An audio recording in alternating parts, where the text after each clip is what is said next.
Seules 107 chaînes de télévision sur 262 sont autorisées à fonctionner. Le gouvernement assainit la TNT. Les chaînes qui ont des matériels installés à distance ont un délai supplémentaire de 72 heures pour s'équiper en matériel adéquat afin de se mettre en ordre, a insisté Patrick Mouyaya. Selon lui, la commission avait invité les médias à passer au ministère des tutelles pour harmoniser sur le plan administratif et financier, et près de 10 moratoires étaient accordés aux médias non en règle. Plusieurs parmi ces sont conformés, mais d'autres ont douté de l'aboutissement de cette opération. Au départ, il y avait 262 chaînes de télévision, 103 dans la télévision numérique terrestre publique, 158 dans la TNT privée.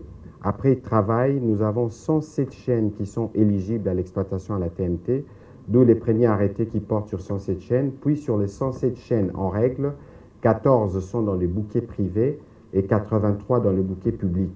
Sur les 83 chaînes de télé, 41 utilisent de laptops. Sur ceux qui utilisent de laptops, nous avons 28 qui les utilisent comme décodeurs ou faisceaux. À eux, un délai de grâce de 72 heures a été donné pour s'occuper du matériel adéquat, faisceaux ou décodeurs.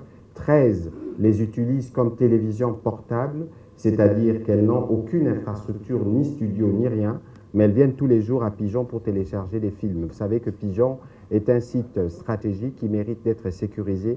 Nous voulons donc, pour des dispositions sécuritaires, limiter l'accès à ces sites. Et ce qu'il faut retenir, tout ce qui est admissible, tout celui qui est admissible, éditeur de programme à la TNT, est reconnu comme télévision, mais l'accès à la TNT publique n'est pas automatique.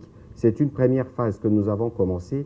Toutes les chaînes qui ont été déconnectées aujourd'hui ont des possibilités évidemment de faire des recours parce que les décisions que nous voulons prendre ne sont pas définitives. Nous voulons nous assurer que ceux qui veulent investir dans les secteurs de médias répondent aux exigences du travail dans les secteurs de médias.